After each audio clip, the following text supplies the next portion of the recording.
reset. Honorable members, having suspended the sitting of the Assembly to rule on the matter before the Assembly regarding the second reading and the ensuing debate on the bill or otherwise, that's the bill entitled Local Government Amendment Bill 2020, I wish to state as follows. 1.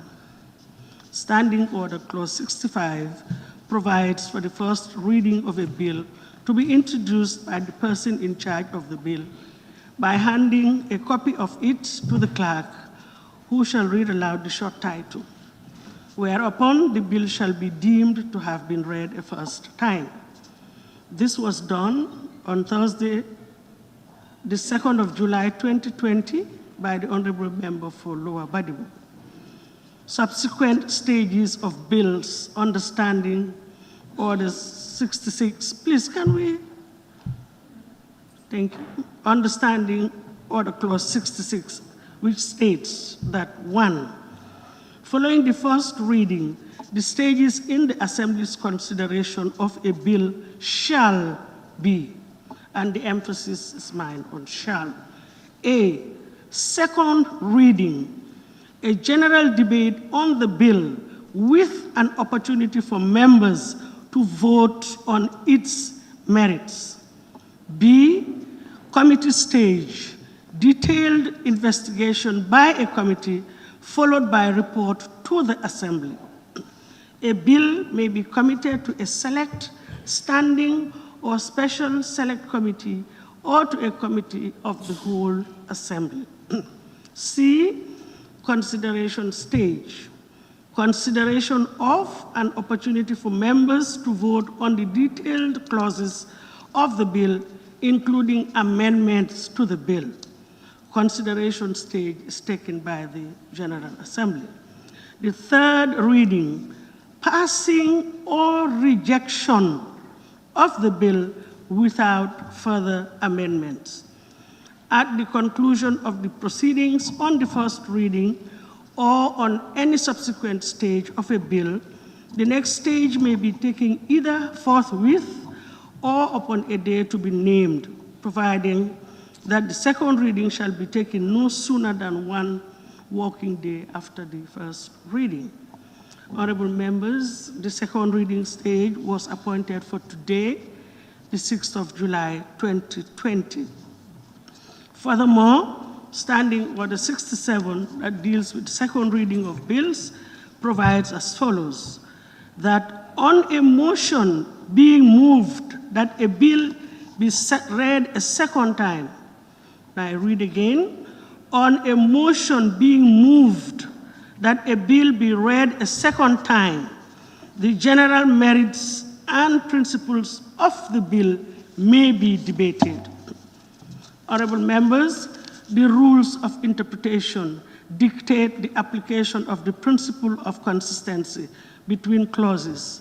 And here I refer to clauses 66(1)(a) and clause 67(1) of the Standing Orders. In other words, a motion ensuing from clause 67(1) of the Standing Orders, if it is interpreted to be in the same manner as general, will contradict clause 66(1)(a) of the Standing Order. Therefore, the principle of consistency is adopted hereby to harmonize the two above clauses and give effect to the mandatory provision of clause 66(1)(a). Clause 67(2) provides that if the motion is carried, which is the second reading, the clerk shall read aloud the short title of the bill and shall declare it to have been read for the second time. Therefore, the second reading stage of the bill must be taken as dictated by Standing Order 66(1)(a), and a debate may ensue on the general principles. This is discretionary on those who wish to take part on the debate to do so, but not necessarily a question to be taken on it at this stage. Furthermore, I wish to draw the attention of the Assembly that clause 61 of the Standing Orders deals with motions in general terms and do not apply to motions under clauses 62 to 79 of the Standing Orders. Motions on the bills are guided by clauses 62 to 79 of the standing orders. Standing Order 62.8 reads, the provisions in Standing Order 62 to 79 shall apply to government bills, committee bills, and members' bills, unless otherwise provided for herein. Now, based on the foregoing, and in accordance with Standing Order 8.3 subclause 1, 8.3, I hereby rule that we proceed with the debate on the merits and principles of the bill. Order, please. Thereafter,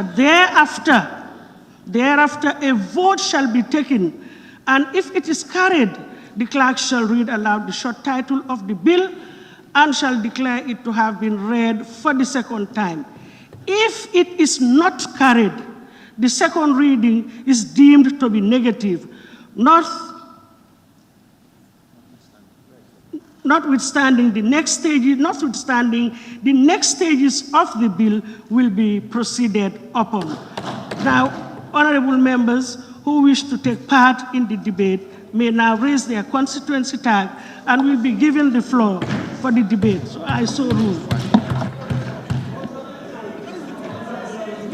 As I said, the ruling is final as per clause Standing Order 8.3. Please, it's final. Thank you. Honorable members who wish to take part in the debate may do so by raising their tags and will be given the floor. Please, can you take in?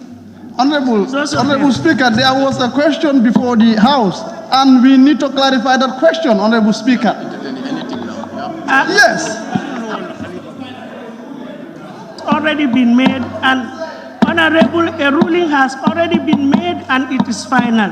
Now, Honorable Speaker, we are not enlightened of what you are saying. Honorable member for 40. Honorable Speaker, Honorable Speaker, can you please enlighten us more? We are not enlightened of what you are saying. Honorable member, we are not enlightened, please. Honorable Speaker,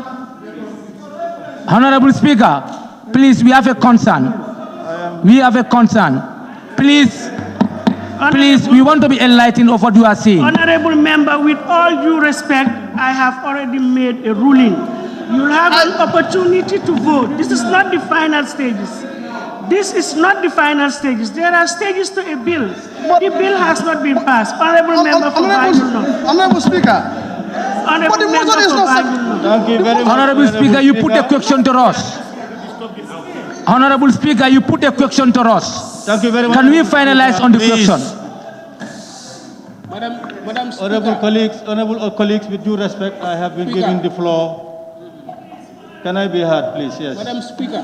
And thank you. Honorable Speaker, thank you very much. Giving the floor to Honorable Member for Banjul North. Thank you very much, Honorable Speaker. Honorable Speaker, this is a landmark event.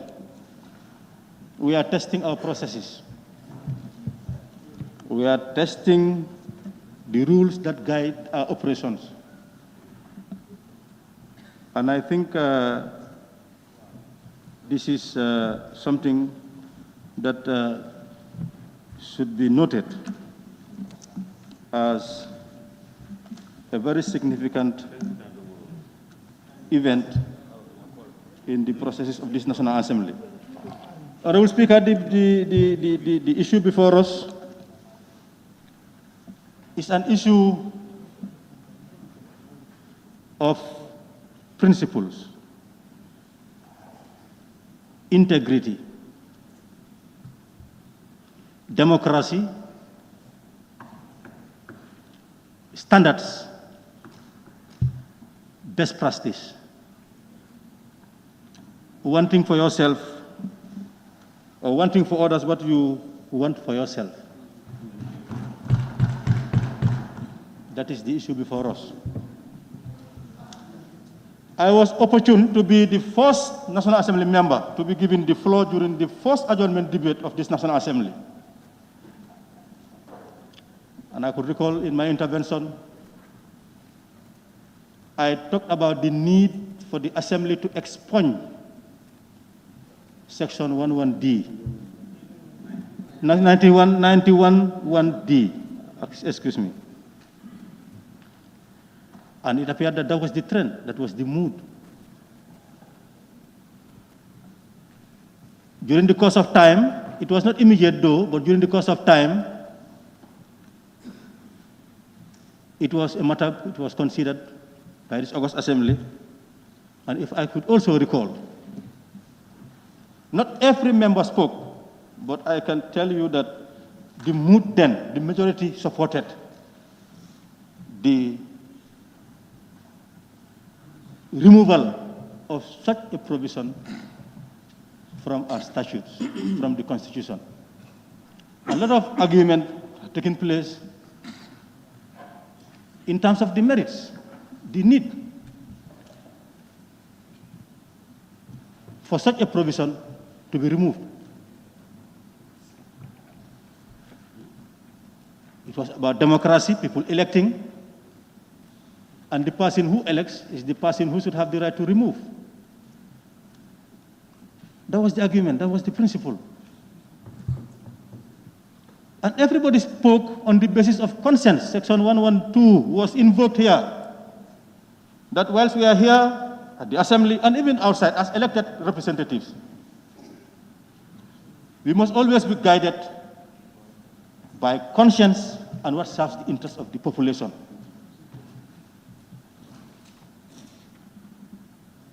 And everybody was drumming that. Everybody was saying that. Conscience, national interest. There was no member who stood here and opposed that provision from the expunge. Point of order. Point of observation. Point of correction, please. Point of correction. If it is correction, let me proceed. If it Thank is you. order- I think no. If it is correction, I want to proceed. I wish to proceed. If it is order, I can I will concede. raise a point of order then. Point of order. If it is order, I can concede. Yeah, no problem. If it is order. If it is a point of order, she has a right, but let her refer to the authority. Can we get your authority, please? Thank you. Otherwise, we'll have to move. Time is not on our side. Thank you very much, Honorable Speaker. Honorable Speaker, so it's a matter of conscience and what's of national interest. And what Section 911D was saying was that you are elected by the people directly. And mind you, this election makes you one of the most powerful officials on this land. Apart from because you are invested with the power of the people. The most powerful on this land are the people. Point of order, Honorable. And that power is delegated. Point of order. I'm rising on point of order 18, clause 18. Point of order. The Honorable member made mention that 18. 1-8, yes.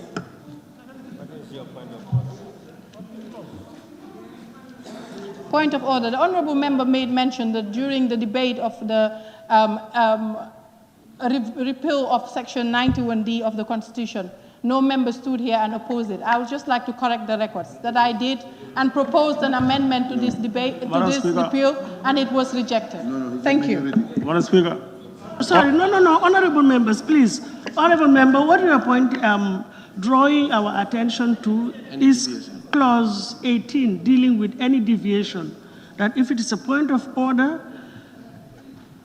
you can, any member deviating from these standing orders. So what is the standing order that is being deviated from?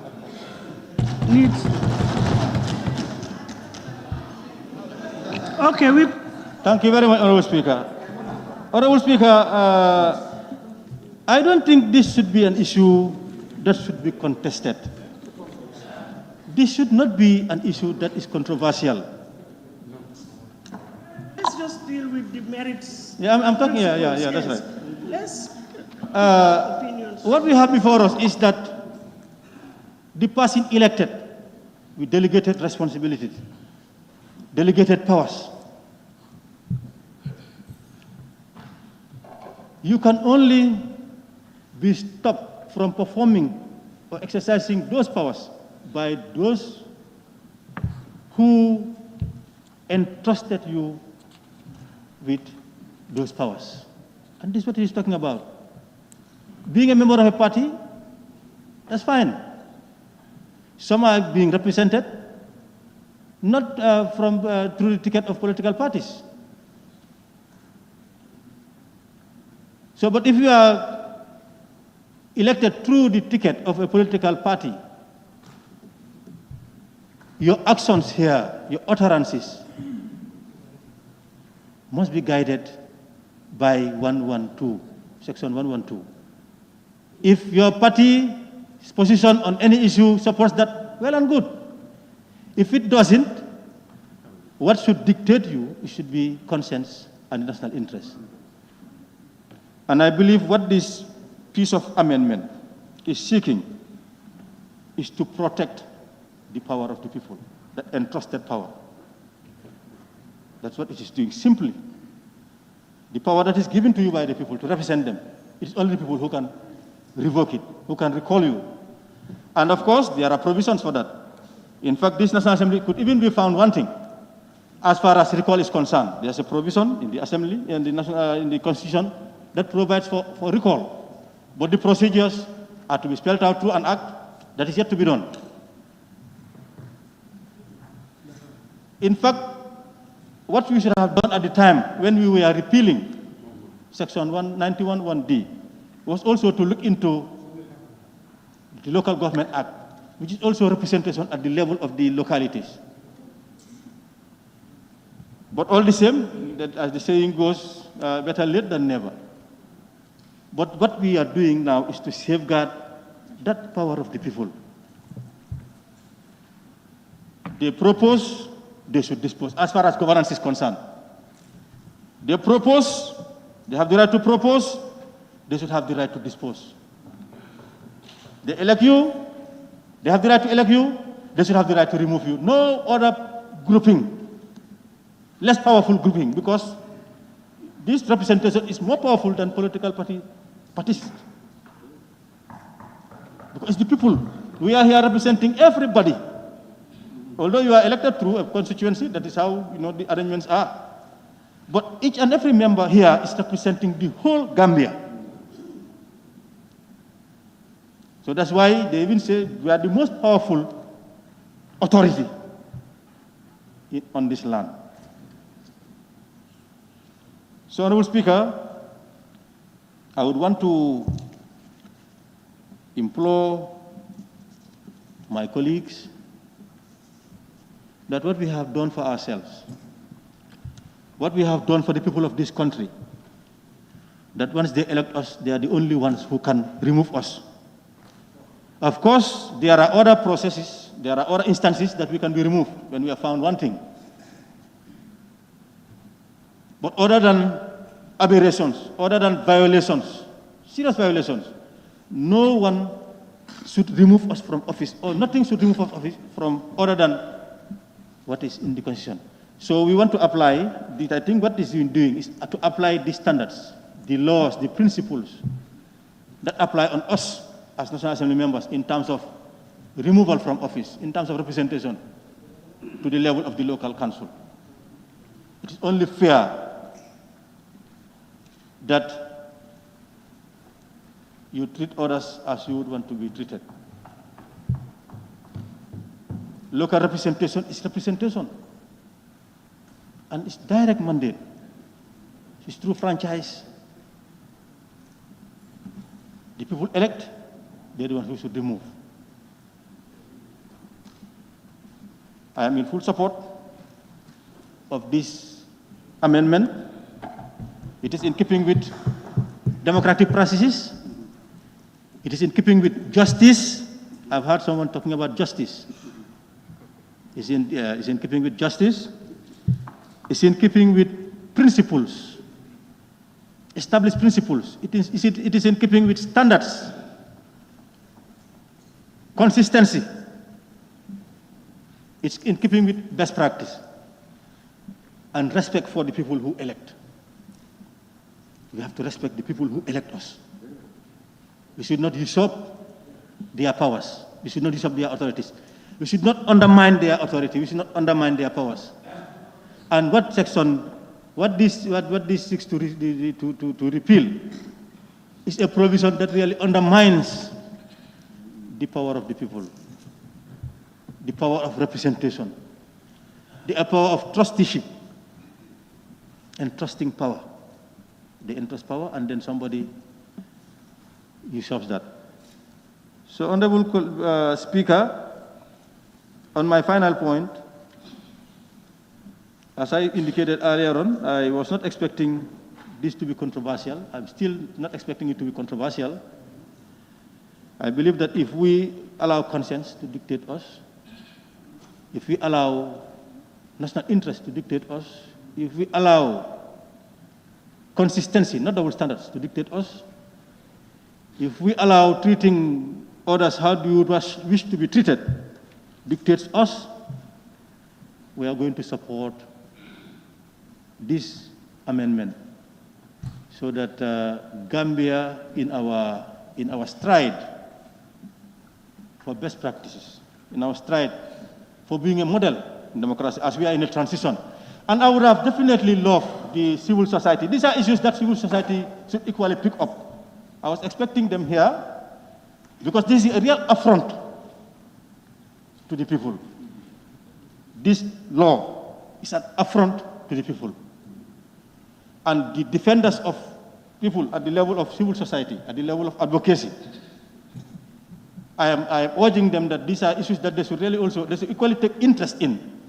That whenever they see anything, governance, finances, anything that traverses, that transgresses, that violates the interests of the people, they should also be at the forefront in terms of advocacy.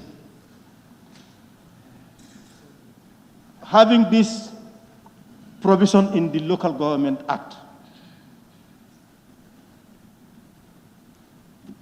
in fact, we have been given the history as to how it came about by the Honorable Member for Fonyi Brevet, that this is an obnoxious law. It was meant for a person, and laws should not be meant for individuals. It was meant for some person, a person who wanted to remove.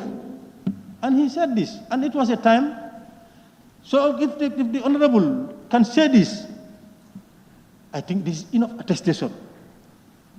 This is enough justification that we support the removal of this obnoxious law in our statute books, particularly in this case, the Local Government Act.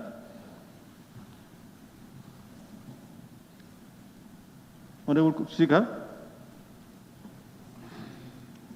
I want us to continue raising the bar. This is a progressive move. People out there are not expecting us to retrogress. Anything other than this is not progressive. It's double standards. And we should be held in high esteem. We should always guard against soiling our integrity. Representation is all about that. Being principled, going by your conscience, going what serves the interests of the people. So on that note, I wish to say that I am in full support of the removal of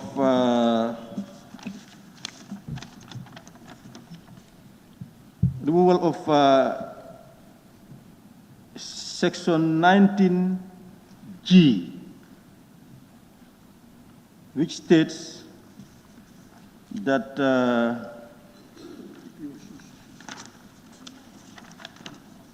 if he or she ceases to be a member of the political party of which he or she was a member at the time of his or her election, the person ceases to be a member of the council. elected by the people. So I am really in support of this move. And also, the other technical elements where you have, where you have the or and the and, as it is stated, I think is consistent, it's really in line. So I'm in full support, and I'm urging my colleagues to really support the repealing of Section G and the other the prayers that the amendments being sought by the mover of the motion. Thank you very much, Honorable Speaker. Thank you, Honorable Member for Talinding. Thank you very much, Madam Speaker, for giving me the floor. Madam Speaker, going by the merit and principles of the bill, it has stated clearly that this will help council members not to be influenced by party ideology and to work their action, duties, and function to work towards the interest of the country, which is prescribed in their oaths before they assume office. Madam Speaker, I am supporting paragraph 9G, which stated that, I am in removal of section 19G, which stated that if the person seeks allegiance to another party. Madam Speaker, we were all here for the past 22 years struggling against the governmental injustice in this country. What is wrong yesterday cannot be right today. Madam Speaker, it's your constitutional right. Every citizen has a right to support a party of your choice, but it is your right to join any party that you wish to join. So therefore, Madam Speaker, I don't think one needs to be victimized for joining any political party. Madam Speaker, going further, as parliamentarians, we untie ourselves here, but today we want to tie others. They are elected representatives. If their electorates are satisfied with them, I don't think any party should victimize them. Madam Speaker, on that note, I beg to move, and I'm in full support of it 100%. Thank you. Member for Sandu.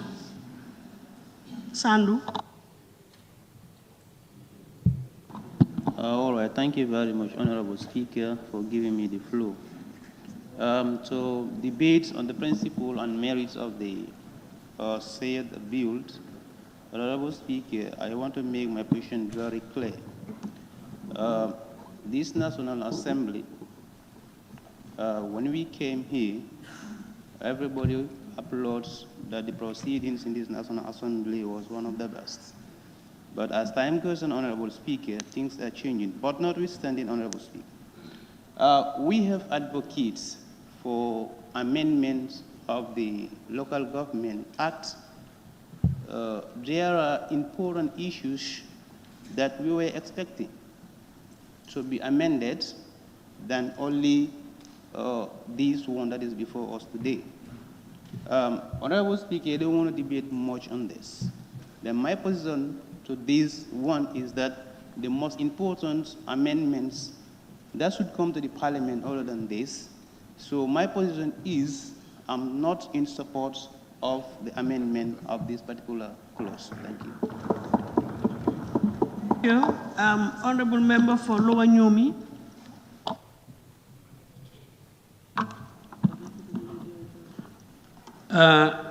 Thank you, Madam Speaker. I am disheartened so far about what I have heard. Reading from the bill, it goes to say the bill seeks to grant independence to the members of the area council from their respective parties and political leaders. This is the height of ingratitude. Height of ingratitude in the sense that before you came to be a councillor, you had your support from your party. Why didn't you voice that out? If you are going to show out later to another party, this should have been shown earlier so that we could see that we are dealing with a chameleon, not an individual. And it goes to say that this is going to be an eye-opener for the parties to open up their eyes tomorrow for the type of people they will be sponsoring. Because these people could betray them anytime. This is what is being shown. And we want to give these people carte blanche so that they could behave in that way. It will come to Parliament. It will go to the councils. The parties are going to start subscribing any candidate who wants to stand to an oath. Beginning. Anyone, as from henceforth, who wants to stand on a party ticket would subscribe to an oath. And not only an oath, but a bond. Yes! The parties cannot spend on an individual. Point of order. Point of order, Madam Speaker.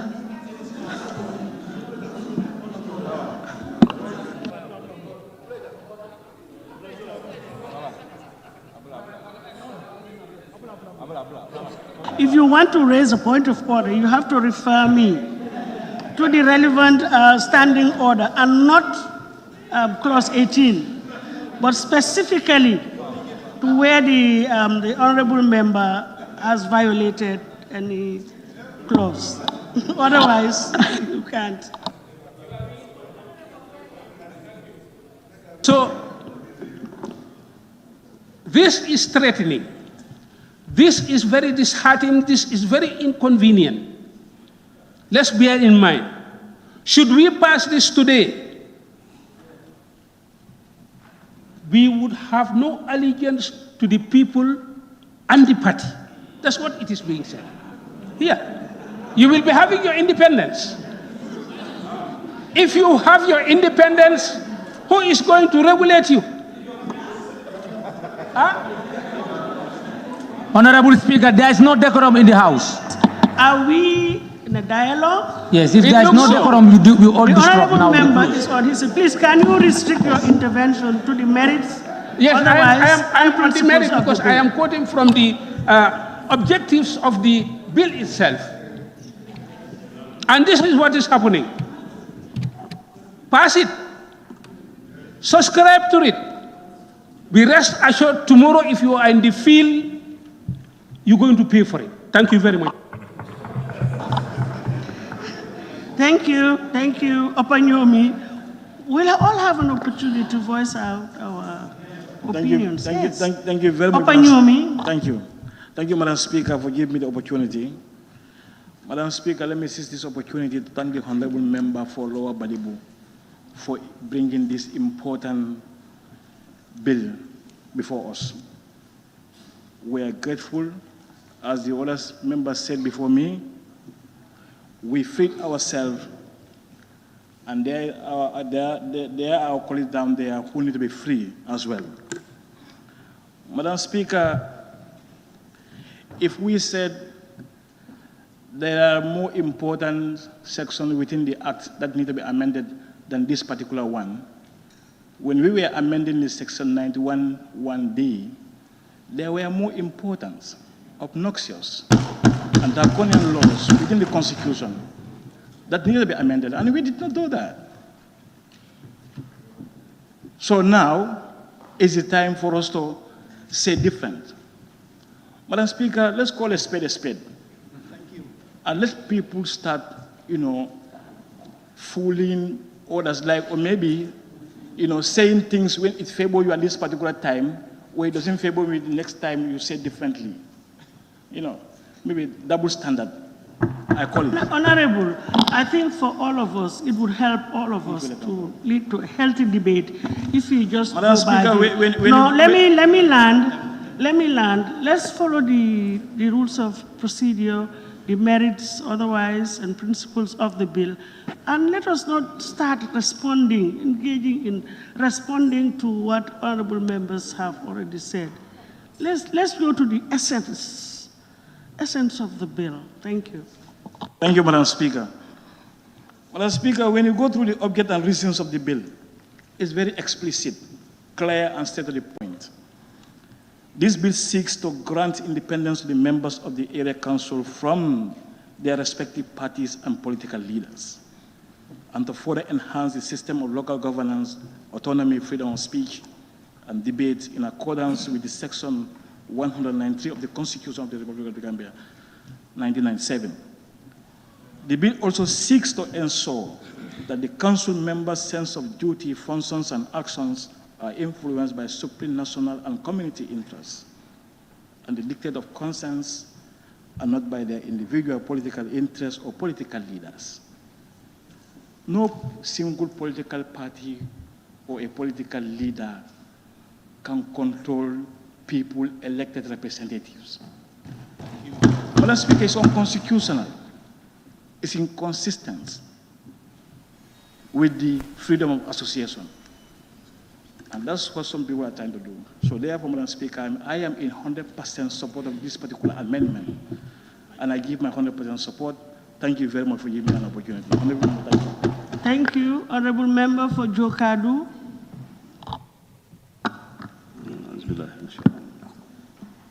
Thank you very much, Madam Speaker, for giving me the floor. Madam Speaker, I think history will repeat itself here in these chambers today. That's what I believe.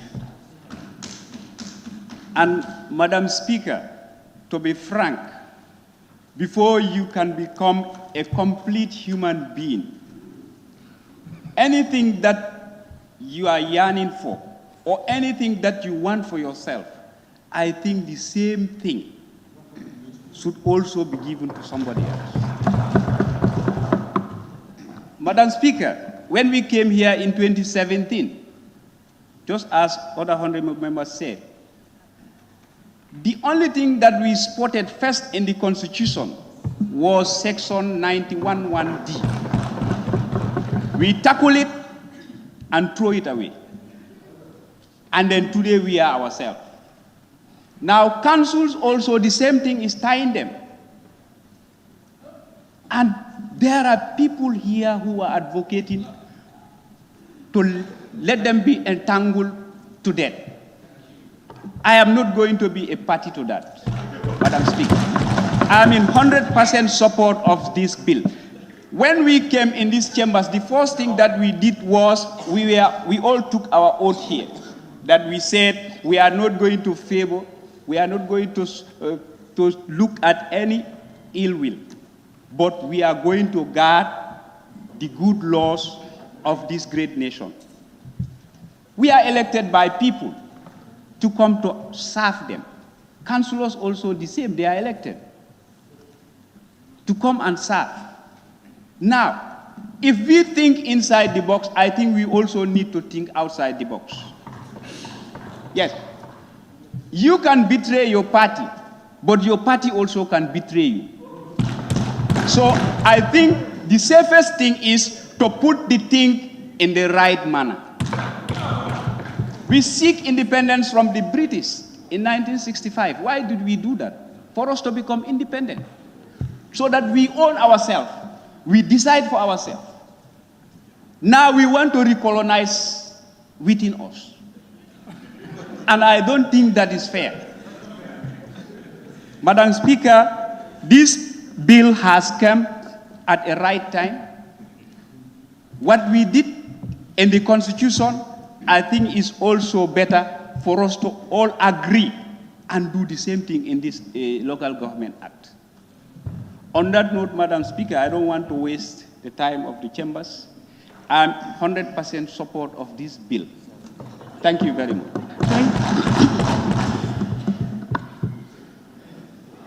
Honorable Member for Basse, please. Madam Speaker, I think it would help all of us if we don't make a mockery of the assembly. I mean, we can applaud. There's nothing wrong with that. But really, let's Let's try to exercise some decorum, please. Basse, yes, Honorable Member for Basse. Madam Speaker, thank you very much. I think today is an important day for myself, Honorable Member for Foni Jarol, and the Honorable Member for Nyamina Dankunkung, and the Minority Leader, to extend our apology to council officials who have suffered of this amendment because of us. We are among the team. Allah has given us that opportunity to see a day like today to reverse the trend. If it happens, we will extend our apology to whoever has suffered. Madam Speaker, on the 7th day of July, 2015, the Minister of Local Government at that time brought before this August Assembly the amendment of Local Government Section 19 by adding letter G, quoting, if he or she ceases to be a member of the political party of which he or she was a member at the time of his or her election. And the reason and the object of the amendment that he brought before us simply goes into one sentence, that is to harmonize the law of the Local Government Act to that of the Constitution. If that was the situation, harmonizing the laws of Local Government Acts and the Constitution, who has the power to do that? This powerful house, the Parliament. That's why the minister came here, so that we do it. And we did it. The Parliament did it. We accepted for that provisions of the Constitution be inserted in the Local Government Act, so that the two documents, the laws within the two documents, are harmonized. We, the powerful house, did it. And when we are doing it, we don't do it because we want to do it. Because at that time, the political atmosphere, the political climate then, you have to join the system. You don't have to beat the system. If you are within the system, whether you like it or not, you go by the system's instruction. That's why the Parliament accepted to do so, and it is done. Majority of Gambians have seen the way we are going. There's a way to change regime so that the Gambia will come back to the Gambian people. And that's what all of us have fought for. Now, the regime has changed. And the first beneficiaries of the change of regime was ourselves. And I think the member for Banjul North and other members have said it. We have seized that opportunity at that early moment so that to free ourselves, so that we will not be dancing to the tune of a political, of one person. Thousands of people put their trust and confidence in you. Thousands of people. For you to come and represent them. Only one person with one pen, with one sentence, contradict the will of the people. The situation where we are, it is not giving room for such. Our maturities are beyond that now. And they will not allow anybody to play with our mind. We want to gain and ensure our autonomy and our political freedom. The bigger mistake people are doing, I want to invite you for a dialogue. Section 26 of the Constitution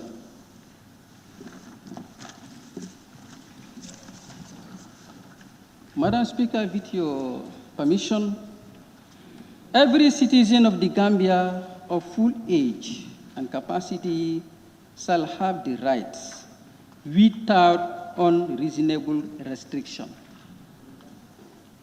to take part in the conduct of public affairs directly or through freely chosen representatives. That's what I opted for.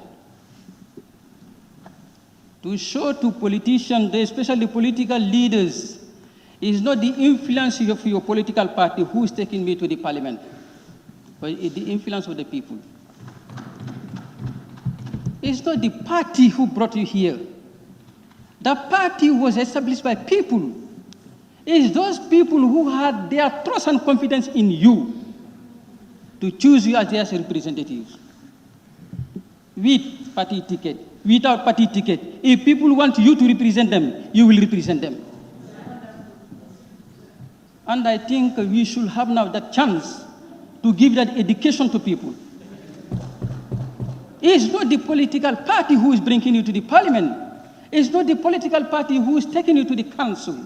It's the will of the people, the trust and the confidence of people in you. And you are not the only person who contested. Why you being elected? Because they trust you, they had confidence in you. And I think our maturity should guide us in that sense, so that we will not be repeating the mistake of the past. Otherwise, the history will not forgive us. Here is a decision-making body. And if you are making a decision, you need to be very careful, because you are going to be accountable for the decision that you have made, either by people or by God one day. Are you here to serve an individual, or we are here to serve the country? Are you here to serve an individual, or we are here to serve a person, only one person? Free yourself, and nobody can free you but yourself. And we have freed ourselves. Now other people who were there, they were free. They were free. Prior to 2015, prior to 7 July 2015, those officials at the council were free. Unfortunately, we make them to be tied. We, the parliament, the powerhouse. We did it because we are tied. So the similarity will occur. Now we are no longer tied. We want them to be tied. Let us just analyze the situation, putting ourselves in their shoes. So therefore, honorable member for Lower Badibu, I want to thank your courage. I want to thank your integrity. I want to thank your honesty. Love for yourself what you love for other people, or love for other people what you love for yourselves. Nobody will want to be victim of such. So therefore, why should we allow somebody to be in that situation? And you are the cause of it. And it's only you who can remove it. Why can't you have the courage to revise your decision so that tomorrow history will forgive you? Honorable members, I am speaking from an independent mind. I'm not a partisan of any political party in this country. I'm a freely chosen representative by the people of Basse on my second term in this parliament. Through highly contested elections, where 4 to 5 political parties will contest with me. But I still survive. It's not because of the political parties, it's because of the people. It's not political parties who are bringing you to the parliament, it's the people. So I think we need to educate that. We need to send that education to our electorate, to our people, so that everybody will understand this is the situation. Madam Speaker,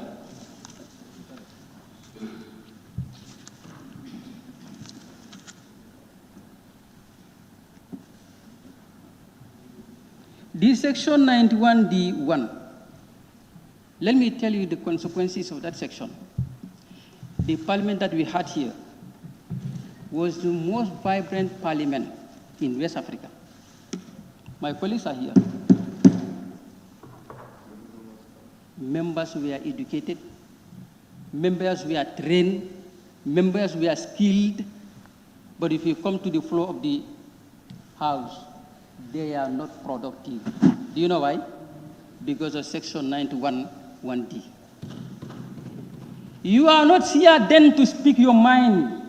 You are here to speak the mind of the bigger boss. They are here. I don't remember when Jaro is here.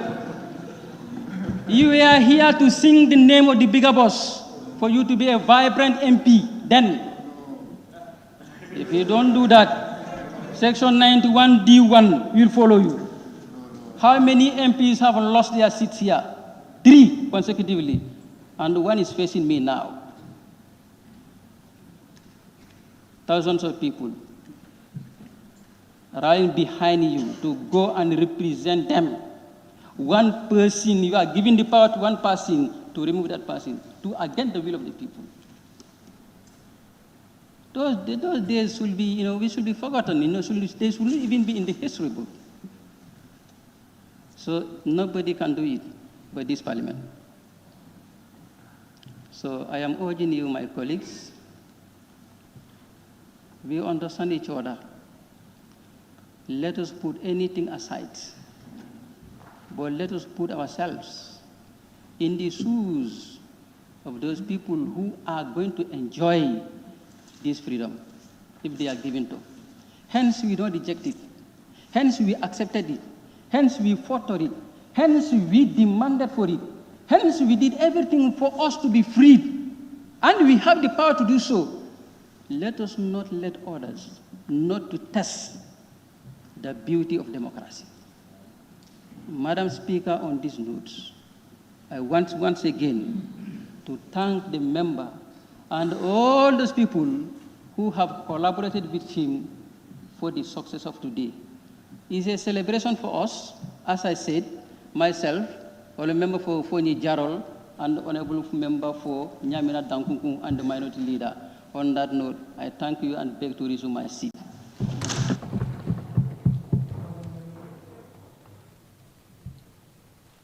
Thank you. Honorable member for Upper Fuladu. Oh, so he's never here. Ilyasa, please. Thank you. Okay, thank you very much, Madam Speaker. Although my intervention was very short, simply because maybe the mover did not understand independence and the individual interest. If the mover has already understood the independence, although I'm not independent, I was somebody's under control. That's why I was unable to bear him. Because if you want to be more productive, and if you want your integrity to be honored within the society, somebody has to control you. Somebody has to take you. Although you are all independent, on side of God. But there is a reason that God has already controlled us. And I was even disappointed when I see individual political interest. No, I'm not saying that. Individual interest. Maybe they don't understand individual interest. If you don't have individual interest on this earth, you can't even exist in this earth. But somebody had an interest on you, or you have an interest on him, that's why you can survive. So, to final note, I'm even proud to say that I'm not independent. That's why I don't like Elijah. If I'm independent, I'll not do that, Madam Speaker. But I was under control. Somebody controlled me. Somebody dictated me. And I was following somebody's instruction. That's why I have a son like point of order. Let me know. Thank you very much, Madam Speaker. Well, we've said many times that you refer to honorable members by the constituency and not their I'm names. sorry to say, I mean the lower Baribu. I'm proud that I'm controlled by somebody. Thank you. Thank you, honorable member for Tumana.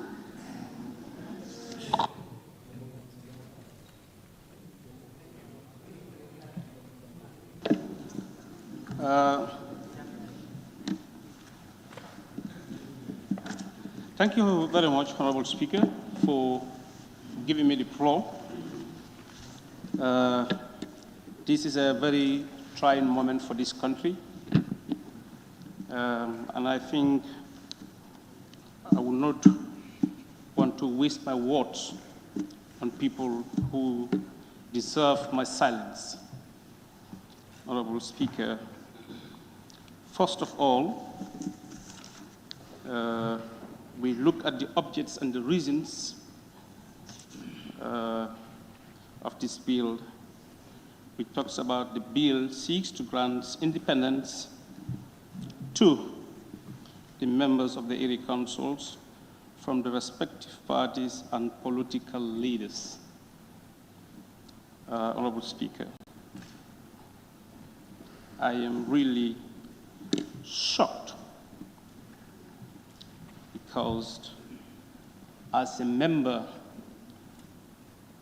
of a political party, if today I can betray my party and stand in front of everybody talking about I am free, honestly, Honorable Speaker, this is a shame on me if I should do it. Honorable Speaker, we've all been advocating for the review of the Local Government Act of 2002.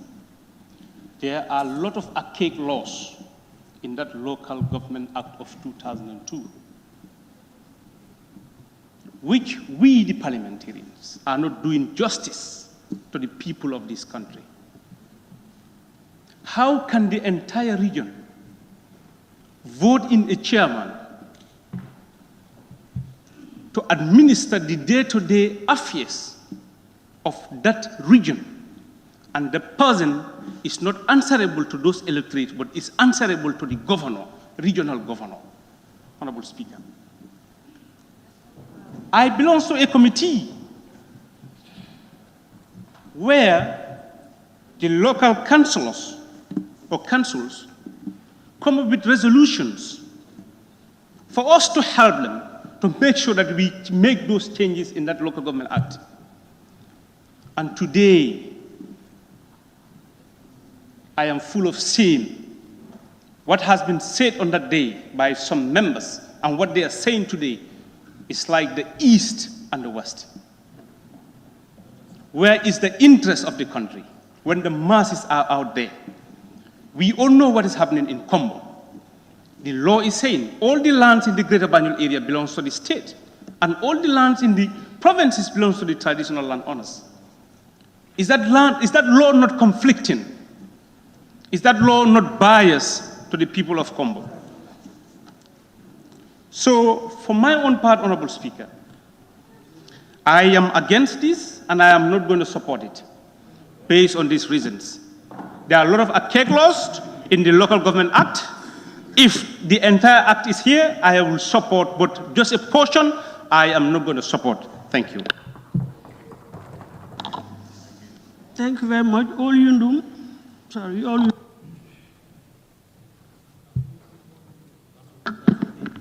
Thank you so much, Honorable Speaker.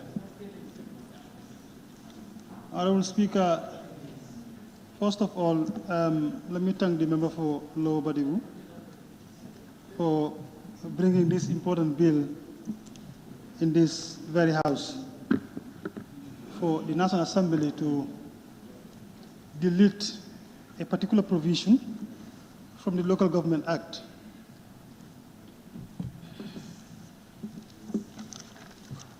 Honorable Speaker,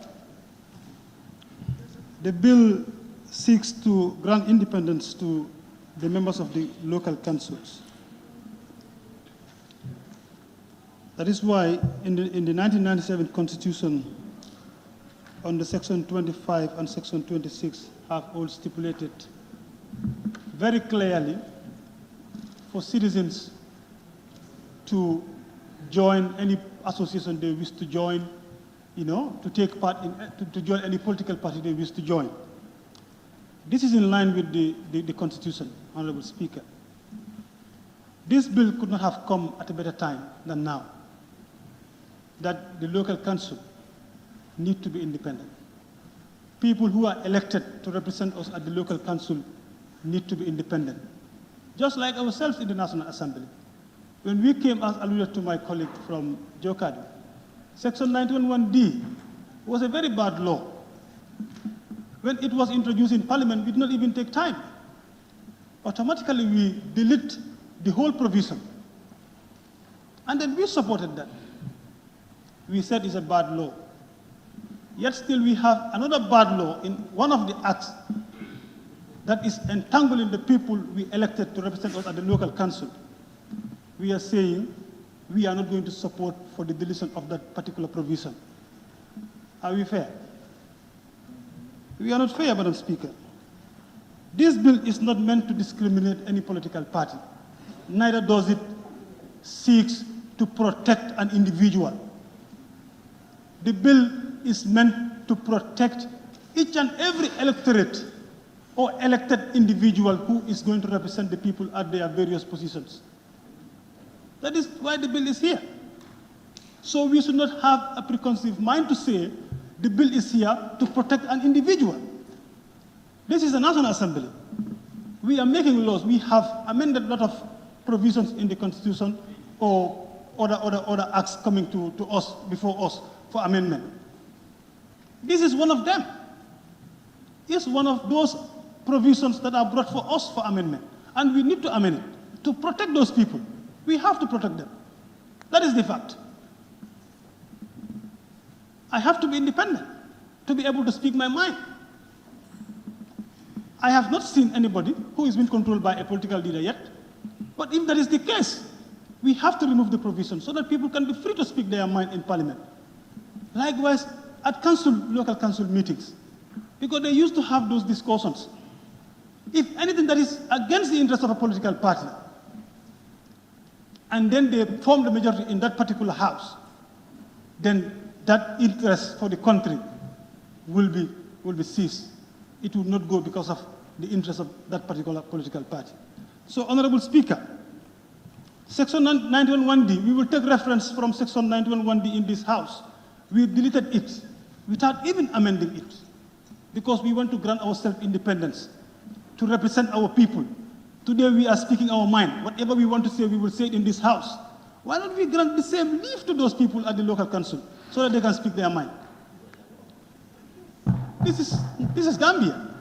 Today you are there, tomorrow you are not there, somebody will be there. So it's for everybody, not an individual. So I want people to understand that. It is not here to discriminate any political party, neither does it protect an individual. A bill, a law is a law for the country.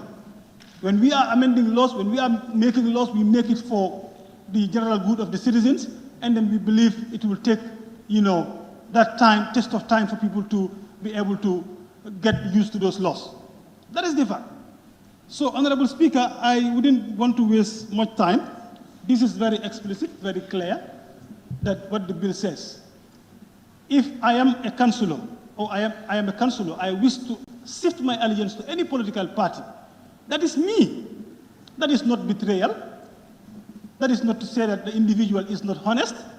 That is my choice. And that is what I am supposed to do. That is why we are advancing democracy in our country. In 2016, when we were coming, we said we want to change the laws. We want democracy in the Gambia. This is part of democracy. Are we removing it out of democracy? It's part of it. So we have to support and then move on. Something else will come, and then we will take it up. Anything that is bad for this country, I know this House will not support that, but this is good. It's good for us to support and delete it out and then give independence to those people to do their job effectively. Any other thing less than that, Honorable Speaker, we are not fair to the people that are also elected. Because we are elected, we are not better than them. The same police stations were used for elections is also used for their election. So if they are in their local councils, they are not protected, we are not fair to the citizens of this country. It goes without saying, next election, in fact, it might be people who come as independent because nobody will want to join a political party where you will be entangled or where you will be expelled from your from the party, just for speaking your mind. It is not right. So from now on, I think this House will amend or will adopt this particular clause, and then we remove it from the Local Government Act and give leverage to those people out there. Let them speak their mind in local council meetings. Let them speak their mind whenever they want to do so. Let them even shift their allegiance if they want to. That is up to them. That is their choice. That is what the Constitution stated. Honorable Speaker, I wish to take my seat. Thank you. Honorable Member for Yamina East.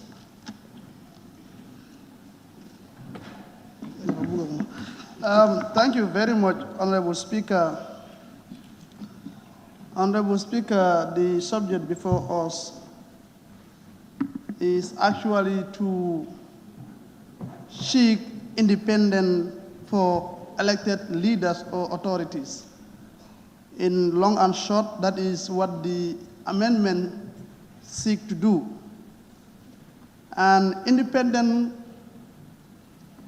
people have divergent views regarding their political parties or their party leaders.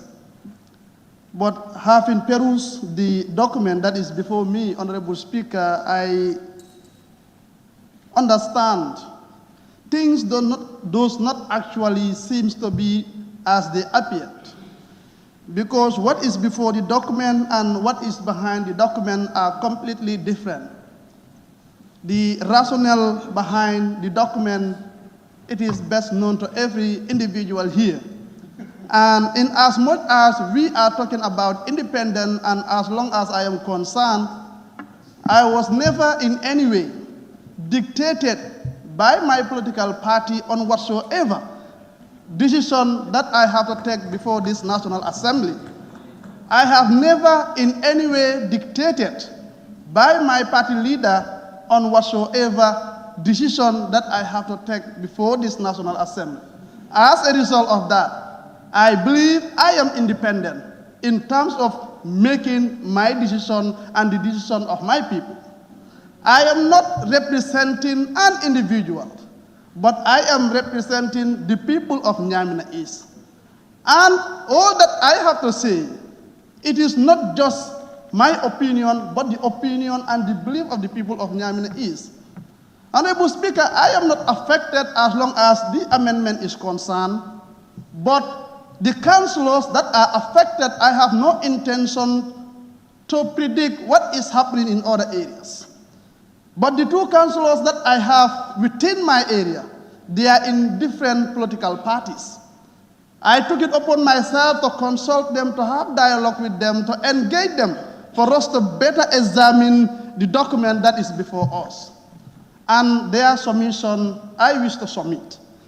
They have no intention to agree onto the amendment that is before us. And if I go ahead and have this document passed, meaning I am not representing them as long as the document is directly affecting them and they don't want to have this document passed. Honorable Speaker, to me that's honesty. The people that you represent will dictate you as to what decision you are going to make. And this is actually what they are telling me to do. Honorable Speaker, me alone and the decision that is coming from them alone satisfied me not to agree to the document that is before us, Honorable Speaker. We are talking about honesty and political parties. Every individual with me, the belief that I have is that if you believe that you have that support base, if you believe that you have that influence, if you believe that you have that political know-how to convince the people within your area, Honorable Speaker, I don't think whether you have to struggle with a political party just for you to be chosen as the candidate of that political party, if you believe in that support that you have in that area. Every individual here, Honorable Speaker, before one was identified as the candidate of a political party, you went in for primary with so many people. Why do you have to go in for that primary if you believe that you have a support base within your area in order to win that election? The party backed you, the party supported you, the party financed you, the party did everything possible to ensure that you secure that seat. You have nothing to do but at the end of the day to find your way out without any consequences. I think to me that is dishonest to me. And you cannot call that honesty. We are not arguing the point that you don't have the right, you don't have the mandate to join any political party. That is not the point of argument. Of course you do have. But the right that is vested on you to join a political party, lobbying everything from that political party in order to secure that seat, I think that's the honesty we are talking about. And that honesty should maintain.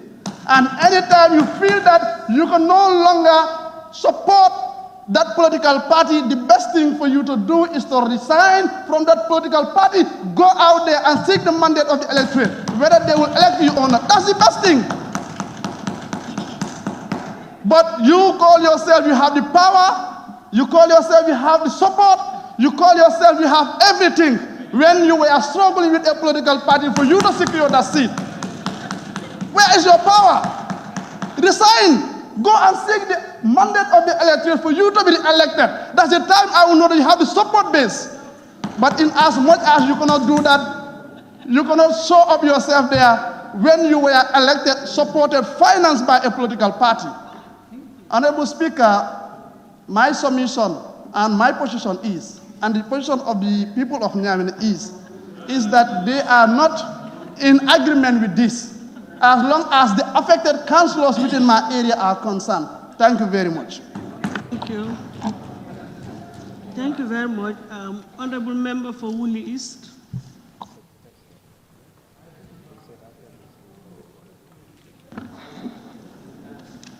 Thank you very much, Honorable Speaker. Honorable Speaker, the drafters of the Local Government Act, as well as the 1997 Constitution, want to see councils or local government authorities as decentralized authorities with a high degree of autonomy. That's what they want them to see them. And what we are debating is the principle and the merits of the bill, which we must not forget. And that is to remove the phrase, if he or she ceases to be a member of the political party of which he or she was a member at the time of his or her election. It's a very dangerous phrase because we all know that there is no single reason why people leave political parties. It could be due to the political party does not have intra-party democracy. It could belong to that. It could also be that the person wants to betray the party for personal gain. So there is no single reason why somebody would leave. It could be that the party wants to purge you. They want to frustrate you so that you can leave, so that you can lose your seat. So there are many, many reasons why people will either leave the party or they'll be pushed out of the party. We know how parties operate. So to leave this there, and anytime you are not in, somebody is not in your good books, you bring in something to remove the person from the party so that the person can lose his or her seat, job, and livelihood. It's very undemocratic. Honorable Speaker, we know from history that there is a member of the National Assembly, Willie East, who simply traveled to Dhaka before she comes back. She was arrested on the road while she was entering the Gambia, detained for many months. And then she lost the seat, and a by-election was taking place while she was in prison or in detention. That's how the person lost her seat. At the time she was losing the seat, if you ask her, what have you done, she wouldn't know. But the information I had was she was talking about the bad road in Willie East. And the ruling party did not want people to know that there is a bad road in Willie East. So they looked for a way and said, this woman is becoming a thorn in the flesh. She belongs to us, but she is now exposing us in parliament. That was the only reason we could hear about our representative. She was removed. So these are the situations that we are trying to address. And we've addressed it for ourselves, but we don't want to address it for others. That's the sad thing about that. Honorable Speaker, this is to harmonize what we have done here. The principle that we have done here is to harmonize that with the Local Government Act. The Constitution says this. We change the Constitution so that people are not unduly removed from their positions by virtue of whatever difference they may have within their party.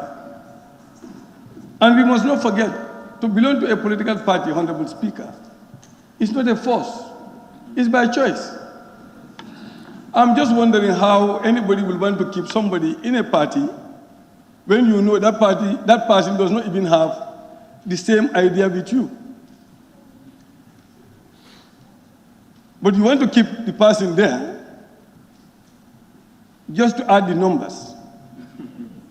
But you know that the person does not believe in whatever you are engaged in. I don't see the rationale for that. I don't see how one can progress in that situation. So what is good for the goose, Honorable Speaker, is good for the gander. We know the history of political parties. We know the history of political parties, and that history has not changed. The internal democracy in most parties in this country is not adequately done. That's how one person can stay at the head of a political party for 30 years, 40 years. Because the people thought that the party belongs to that party, that person. They did not believe that they who constitute the political party own the party. And whoever they put at the helm during a congress, that person becomes just their head. That's all. The ownership does not belong to anybody. All of them own it together. But that is the mistake that people are making. So the internal democracy, the inter-democracy, is not working in those parties. So if we leave this law there, and then they have a lord above them, the person can always create a situation where you can remove the person. So we must be careful about that, Honorable Speaker. Honorable Speaker, the phrase, we need strong institutions, not strong people or leaders. How many times do we have to repeat that phrase? We don't need strong leaders. We need, or strong men. We need strong institutions. This phrase must echo in the ears of everybody in this country as well as in this parliament. If we want to move forward, if we want to develop our democracy, that's what we need to do. We must empower our people, especially people who are elected. They are elected already by people to represent them. Only to be entangled with a phrase, if you leave your party, you leave your post. We must empower these people so that they serve the people the best way they could. That's the only way we can function and build strong institutions. If you have this thing hanging, you know, when I saw this thing, this amendment, I kept on searching all the acts, 2002, 2006, 2008, all these acts. I could not see it. I searched and searched. I said, maybe the mover of this bill made a mistake. Because I could not see it. I had to consult other people until they were able to show me. It was hidden somewhere. Surreptitiously somewhere. Many Gambians don't even know that this exists. There was a lot of argument that no, this does not exist, no, it exists. Because it was being hidden. If we had known it together, we would have removed all of them at the same time, so that we don't waste our time here.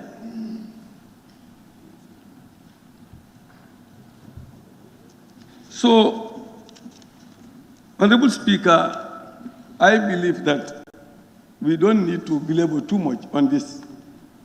As we have done it for ourselves, we should simply do it for the whole country to be free from dictatorship from any angle. Representatives must be free. Their minds must be free. What they speak, they must be free in speaking, but their mind.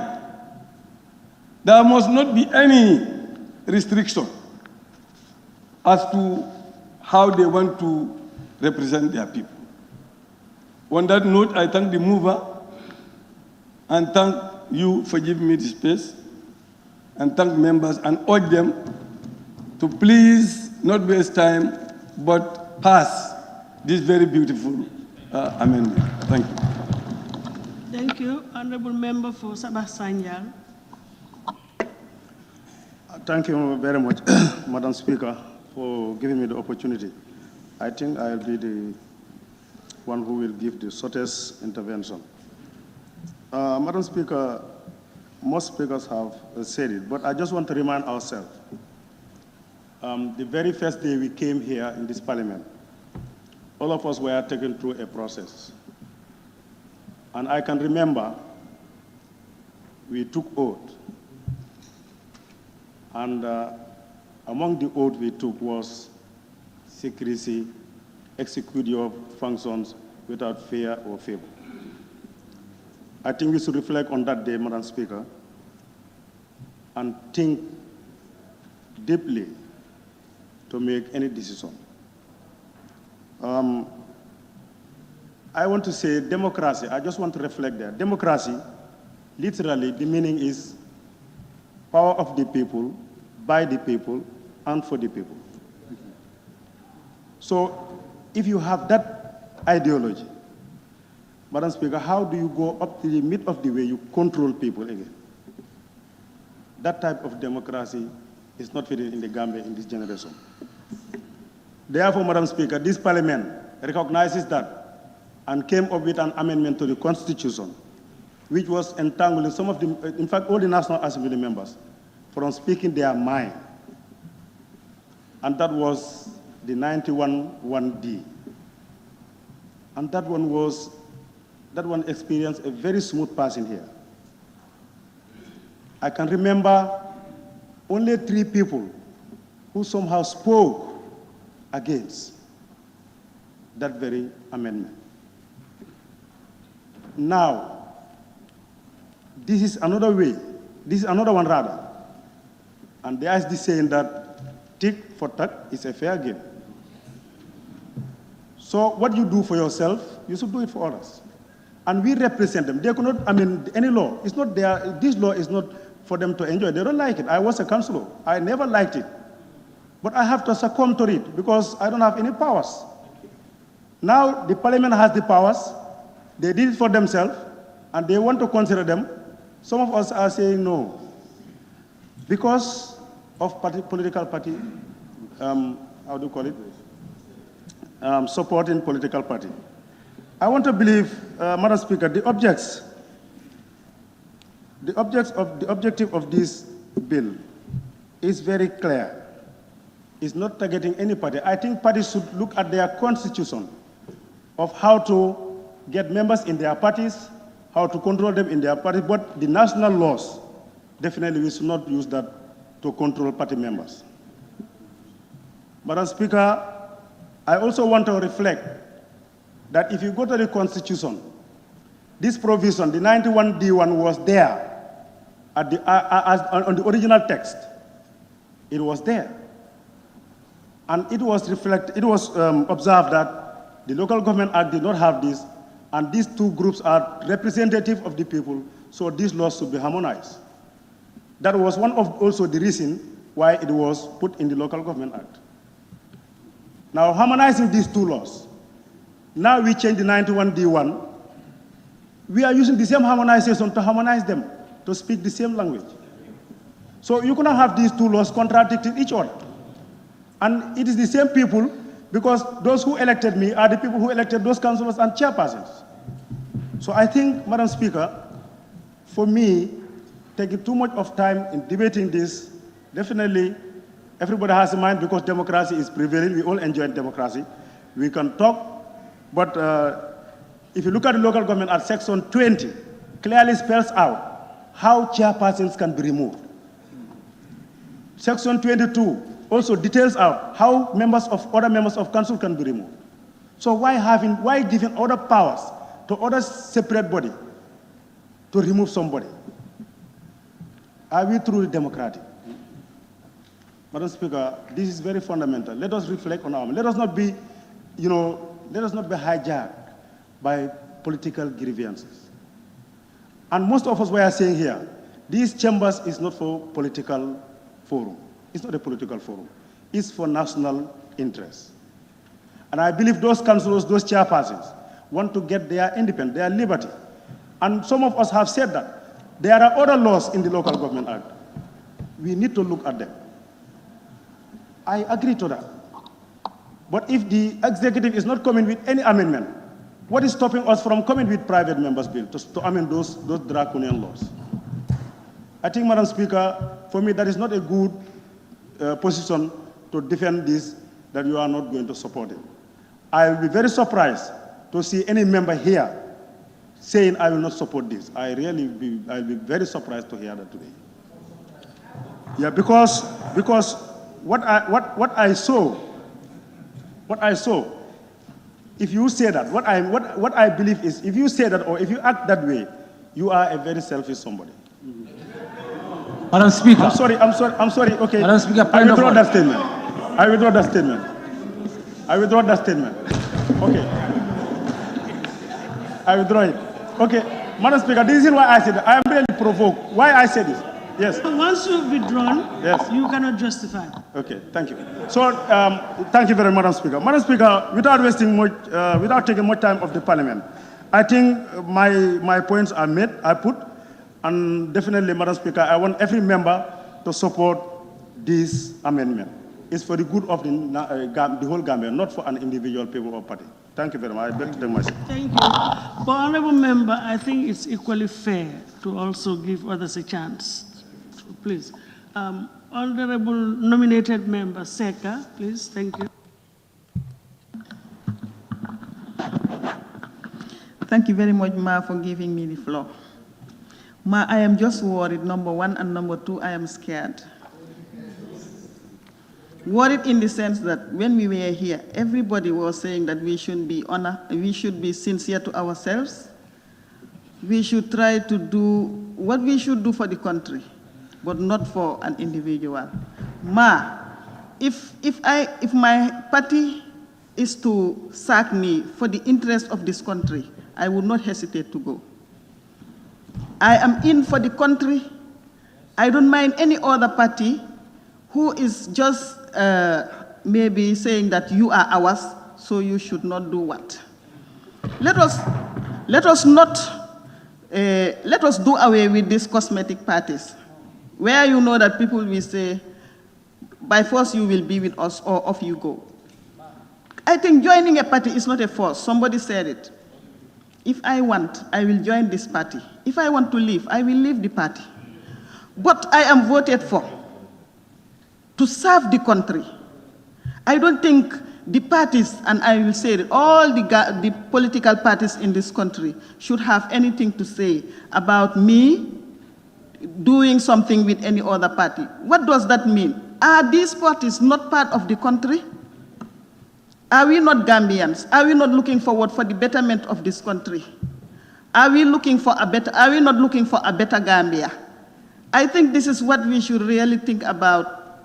Let us, for me, my party, I have my own party example, and then somebody is going out from this party and going to another party. I will be happy. Why? History will judge that he was from my party and now he is serving the country.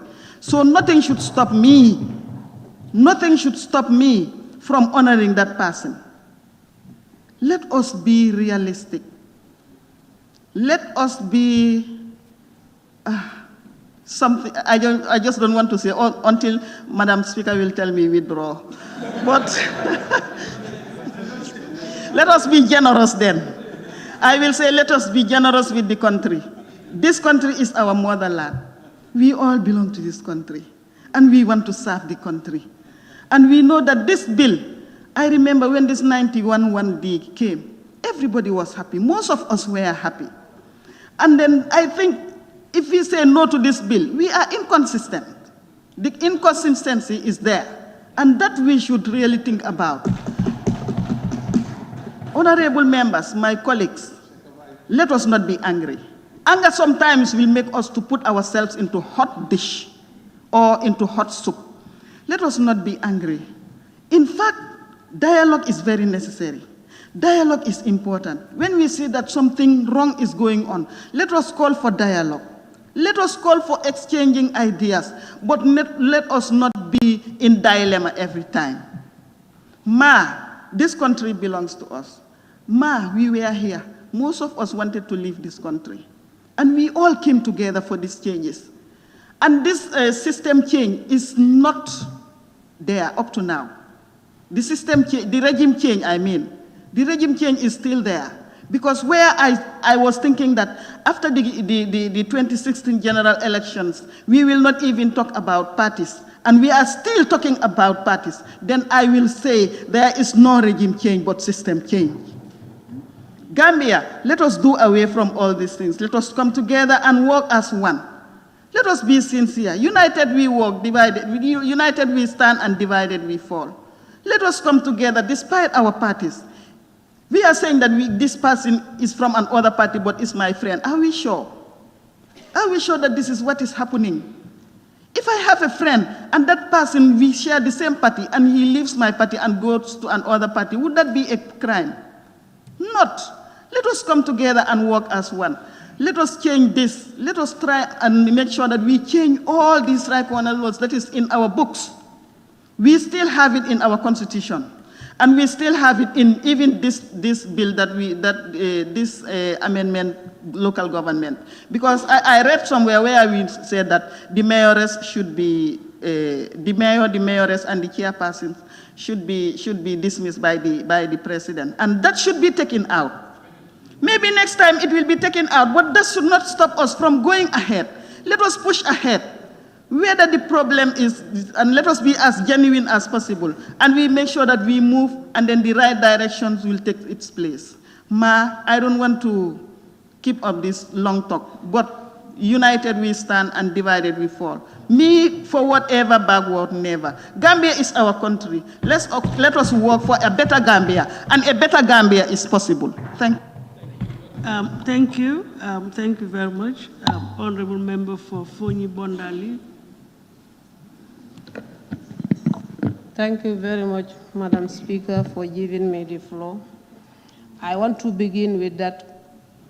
We said that we, the APRC, brought all these bad laws here, and that you people are now following our bad laws. Then we are better than you people.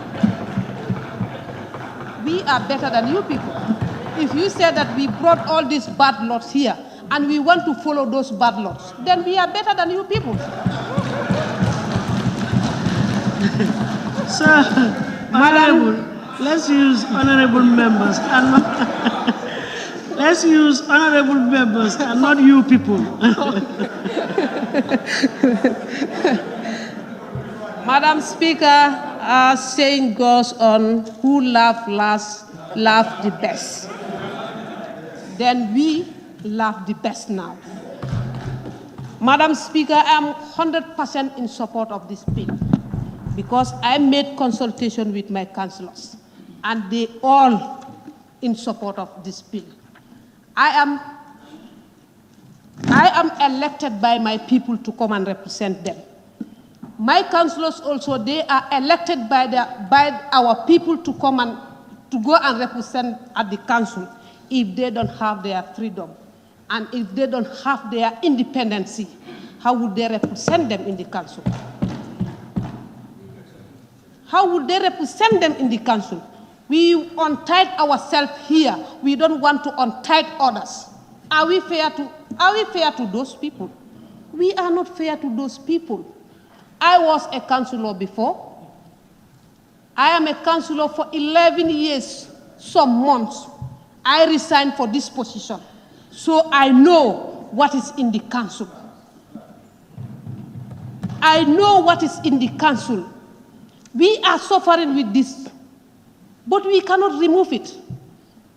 It's the National Assembly who can remove it for us. If we don't have that opportunity at that time, but now the councillors have this opportunity, why are we wasting our time on this? We should not even waste on time on this. I am urging my fellow members, let's support this bill. Those councillors, they are the ones who voted us here. Let's protect them. Thank you very much, Madam Speaker. Yes. Thank you very much. Honorable Member for Jara East. Madam Speaker, for giving me the floor. Madam Speaker, life is recollection. And I want to recollect by embarking on a short historical odyssey, if you like, journey, just to whet your appetite historically. Madam Speaker. Can we? Yes, it's a foundation. Okay. Down memory lane. Yes. Okay. Thank you for accepting my foundation. Madam Speaker, it was late honorable member for Sami constituency in the person of Honorable Idrissa Samba Sala in the second legislature, if my memory serves me right, who came with a private member's bill that was hinged on the prohibition of the tobacco or public smoking. And this August Assembly gave their blessing. Madam Speaker, next was our very own minority leader and member for Nyamina Dankungu constituency, who also came with a private member bill that was hinged on Section 91(1)(d) of the 1997 Constitution. And Madam Speaker, today we are witnessing another private member's bill brought here by our very own member for Lower Badibu constituency, who doubles as the mover. Madam Speaker, these are positive gains. These are laudable efforts. Madam Speaker, the bill, according to the prayers enshrined in the bill, seeks to create independence, autonomy for councillors, chairmen. Madam Speaker, that is okay, I have no qualms with it. But Madam Speaker, there is more to this bill than what meets the eye. That must be understood beyond the bare essential. I repeat, there is more to this bill than what meets the eye. Madam Speaker, with me here are some analogies. I said father-son relationship, and I also said it's an old age Mandinka adage, and with your permission, it says, if you stumble and pick a goal, you don't look at the pristine nature of the goal, but you look where you stumbled. If you do that, you will not be considered as an ingrate. You will not be considered as an ungrateful person, Madam Speaker. If you are only interested in the pristine value of the goal, you'll be overwhelmed. Madam Speaker, to curtail you to son-father relationship, Madam Speaker, if you are a son, you owe your father a modicum of assistance. You owe your father a modicum of gratitude. And I don't think you'll be happy to abandon your father at the 11th hour. I don't think. Madam Speaker, I am not in any mood to accept the prayers that are embedded in the bill, simply because, Madam Speaker, as human beings, if you look at our Constitution, there must be a modicum of control. In the Assembly here, it's very clear. We have an umpire in the person of the Speaker, or if you like, the presiding officer, basically to wield an element of control. This is why when the House is chaotic, the Speaker will use powers vested in her to bring the House to order. Madam Speaker, humanity will not be humanity if it is devoid of order, control, regulation. There must be an internal regulation. This is why when you have cabinet, you have the executive, you also have the inner cabal that are there to make decisions on behalf of the general public. Madam Speaker, lest we forget, why is it that political parties, during the electioneering campaign, we have several political parties, but why is it that you decided to contest on the ticket of Party A or Party B? There must be a rationale, a motive, because there is no smoke without fire. Perhaps you have it at the back of your mind that Party A, the likelihood of my winning lies with Party A. And this is why you make a choice you settle for Party A. Madam Speaker, that Party A must be respected by all means. Because many were called, but few were chosen. Madam Speaker, I, for one, I cannot do it. I must subject myself to the party or internal regulations of my party.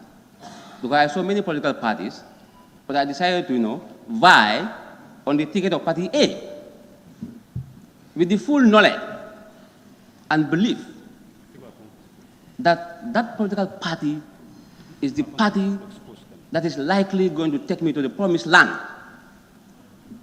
And this is why I contested on their ticket. So, Madam Speaker, it does not make sense, and we must ask ourselves, why is it that at the time of the electioneering campaign, there was a convenience of marriage?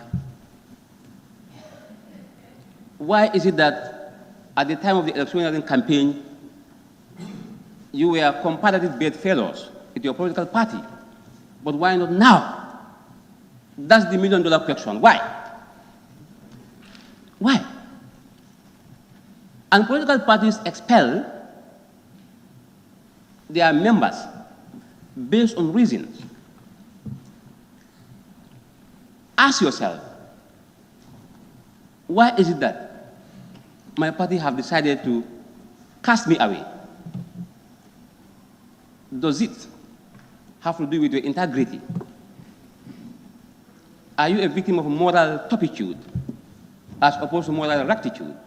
Ask yourself, why? Every why has a wherefore. Why? Ask yourself. There is no smoke without fire. Ask yourself why.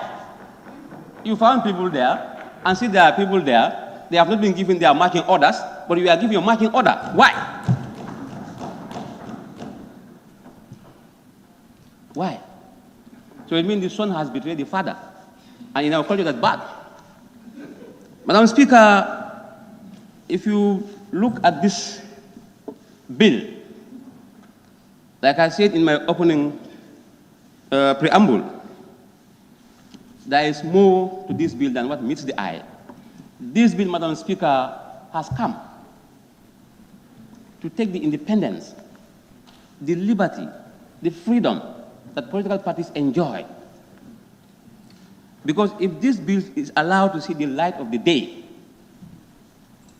and I don't think that will happen, it will suffer a natural death. I know my colleagues will do their best as honorable members to give this bill, to subject this bill to a natural death and to place it in its right place. Yes, where it belongs to, whether under the boss or in River Gambia.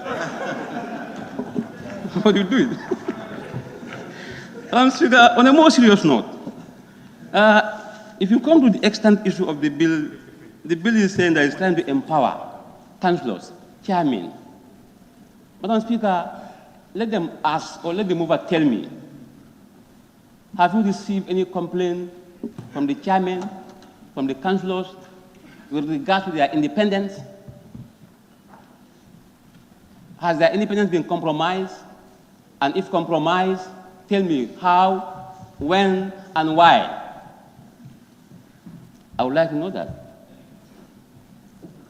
Madam Speaker, every candidate at the time of election canvasses for votes on a particular platform, and that platform is backed by a particular political party. If you think you have what it takes to win elections, why trailing behind a political party? Why? If you think you have the wherewithal, you have the stamina, you are that Tyson, that big man, why? Madam Speaker, we must be very honest to ourselves. You see, political parties are very important in the life of a country. Yes.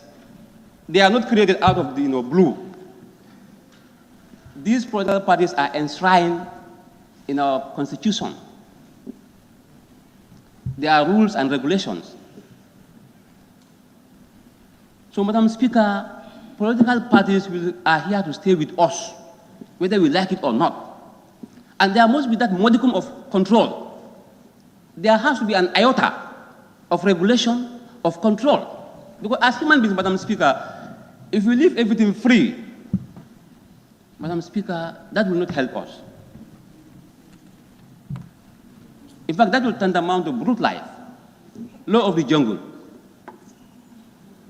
So there must be control. There must be control. And at any given time, there must be a particular political party or a coalition of political parties that will coalesce, to have a government in place. So political parties are here to stay. But I, for one, if I think I have what it takes to contest an election solo, like an independent candidate, why wasting my time trailing behind a political party? I will not do that. And let's cast our minds back to during the election campaign, what we are telling the electorate. If you vote for party A, they'll bring the sky down and the land up. Yes, you were campaigning on their ticket. And as a result, you won the elections on their ticket. So why do you have the mindset to abandon them at the 11th hour? Why? It means that you are culpable of something. You are culpable of something. Something must have happened. Madam Speaker, this is very clear. It's as clear as a noonday. Parties don't expel their devoted members like that. They don't. There are rules and regulations governing the formation of political parties. At any point in time you are giving your marching orders, know that there must be a reason, and it must be a very genuine reason, Madam Speaker. No political party under the sun entertains members that are out there to soil the character and integrity of the party. Never. Tell me, who will help me, the mover? Which political party will accept that? There is no political party under the sun. And if you go back to our households, you would like your kids to follow you, to take your instructions. Am I not right? Yes, it's natural. But if they are given that absolute freedom, Madam Speaker, it does not help. It does not help. And today we are making history, Madam Speaker. And let us always remember that we cannot escape the long arms of history, neither can we escape the long arms of justice. It will come to haunt us. Whatever this one is made here, will come to haunt us. And as the saying goes, we are in turn with our good ones, our good deeds, but our bad deeds continue to haunt us, even when we are consigned to our graves. So, Madam Speaker, we have to be very, very mindful. You see, I always say, in life, there are 3 L's. Live, love, and leave a legacy. These are the 3 L's. You live. As long as you live, you learn to love. As long as you love, you learn to leave a legacy, but not only a legacy, but a positive legacy that can be bequeathed to generations yet unborn. That's very key. That's very key. You see, Madam Speaker, if this bill is allowed to see the light of the day, there is something fundamental that will creep in within the ranks of the political parties, and that's suspicion. And lest we forget, suspicion burns friendship.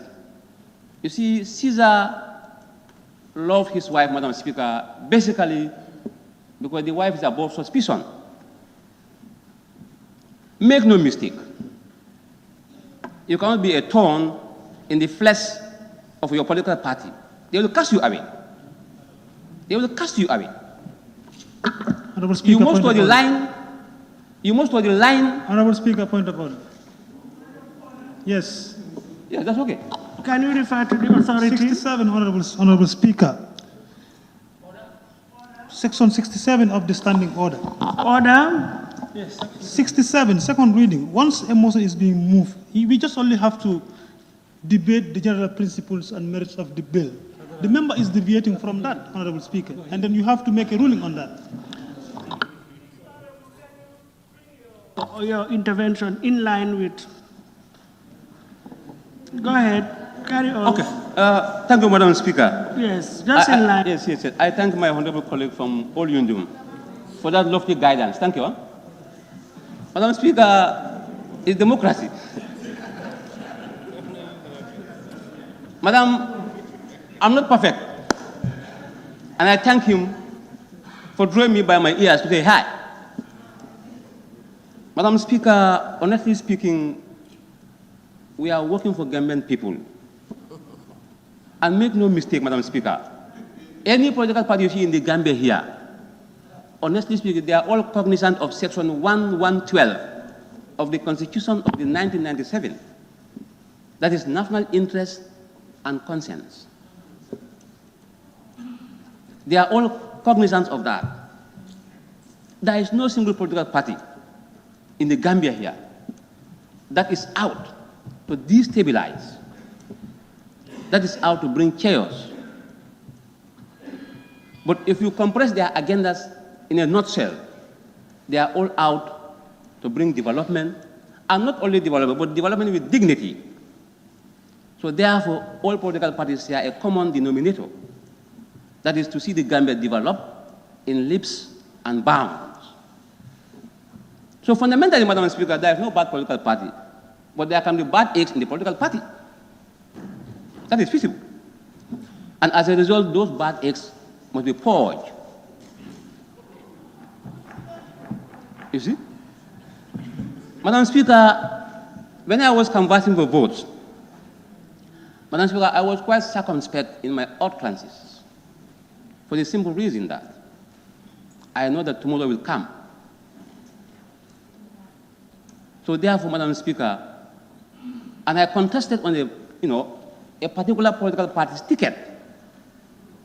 And this particular political party's ideologies were sold to the electorate. And as a result of the lofty political ideologies or manifestos of that political party, Madam Speaker, guess what? I emerged as a village champion. I won with a landslide majority. Yes. I emerged as a village champion. I won with a landslide majority. Madam Speaker, I won not by a dint of my performance, not by a dint of my own efforts, but by a dint of the political party that, helped me. So, Madam Speaker, I think for far too long, we have been crying for democracy, independence. But lest we forget, it was a collection of political parties that destooled the regime that was here and installed democracy. You see? So any bill that is out to assassinate the latitude that political parties enjoy to control their flock, Madam Speaker, must be given a heavy blow. That bill must be given a heavy blow. That is my contention. Madam Speaker, to draw the curtain, Madam Speaker, I must thank the August Assembly for having allowed a healthy debate to navigate on the floor of the House. Madam Speaker, we are all one. We are all working for the betterment of the Gambia, and I think the Gambia will progress by God's grace. But Madam Speaker, I know my honorable colleagues, they will do the right thing. And I believe, Madam Speaker, my honorable colleagues here are very wise, and I know they will do the right thing. For the proof of the pudding is in the eating. But I have no doubt in your integrity. I know you are honorable members of sharp intellect and profound ability, and you will discharge your functions honorably by saying no to this bill. Thank you.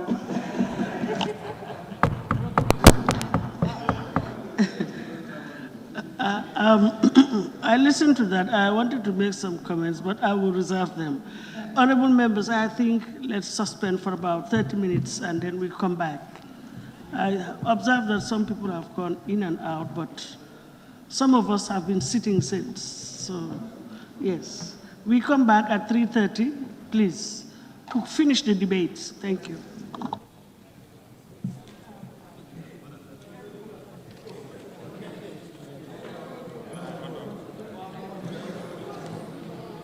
Honorable mover of the motion.